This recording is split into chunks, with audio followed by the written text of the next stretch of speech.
Before we get started, please support our sponsor, Amerigold.com. That's Amerigold.com. Check out specifically the article below, click that link below, and learn how to profit from the collapse in oil prices. Friend and sponsor of Amerigold, Greg McCoach, does an excellent job analyzing all of this in great detail. Again, click that link below and consider Amerigold for your next precious metals purchase.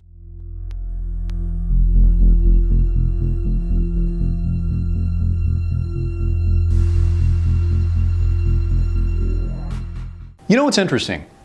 Over the weekend, former leader of Russia, the former president of the since collapsed Soviet Union, Mikhail Gorbachev, warns of an all-out major nuclear event as a direct result of the Ukraine crisis. You know, the crisis in Ukraine engineered by the West, this coup, this toppling, arming of terrorists on the ground, rebels, neo-Nazis to overthrow the rightful and democratically elected Viktor Yanukovych, warns of an all-out nuclear war as a result of this, potentially in Europe, nuclear event, nuclear bomb. And the mainstream media glosses over it.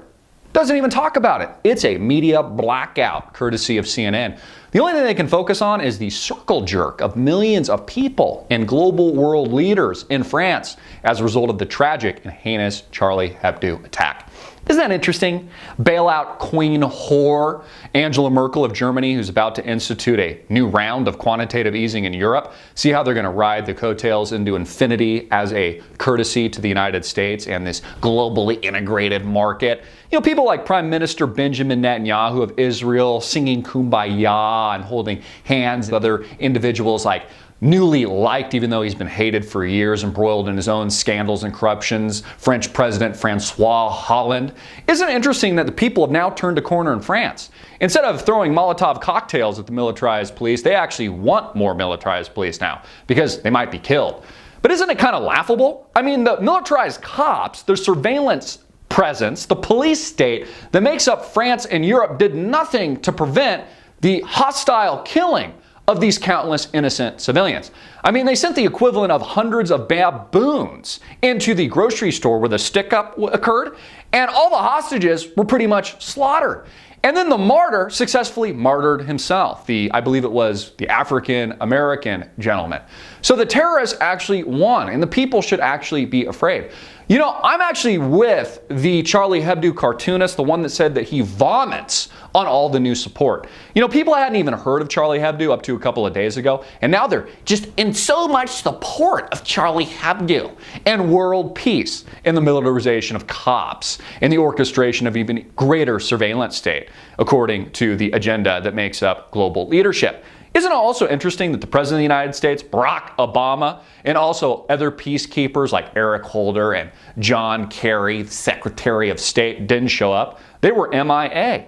Isn't that interesting? And of course, all of this interconnected. While Gorbachev warns of an all-out nuclear event potentially in Europe, millions and millions of people killed. I mean, can you think about the fallout of an event like that? The mainstream media blacks that out and is only focused on the circle jerk. Isn't that interesting? You know, also over the weekend, I found this pretty telling. A Saudi billionaire, Prince Alawid, is worth an estimated $30 billion, somehow in that range. He's come out in the media before where he gets offended. If you say he's only worth $20 billion, then he'll put himself on Fortune magazine and say he's worth $30 billion or $40 billion or whatever it is. He says, the world will never again see $100 a barrel of oil. Isn't that telling? The equivalent of Warren Buffett in the Middle East says we'll never see $100 a barrel again.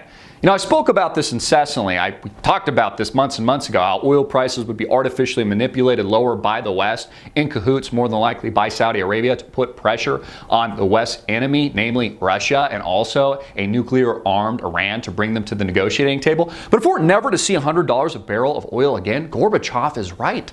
There likely will be a nuclear event as a result not just of the Ukraine crisis, but this artificial manipulation of global financial markets and the oil trade, because it bankrupts Russia. It bankrupts other countries like Venezuela. They can't put food on the table for their families. They can't find diapers for their pissing and shitting kids as a result of the United States' effort, in cahoots more than likely with Saudi Arabia, to drive prices lower. And all of this, of course, interconnected. You know why the world, while the mainstream boob tube is focused on the circle jerk that makes up the heinous act that was Charlie Hebdo. And I'm not even getting into the conspiracy theory of it, the false flag side of it. There's plenty of information on the net for you to explore. We see global leadership focused on implementing their agenda. As a result of all of this, justifying why we need a police state, why we need the surveillance state, why you should appreciate your militarized comps, while there needs to be global unity. Isn't that the very definition of the New World Order we've been talking about for years now?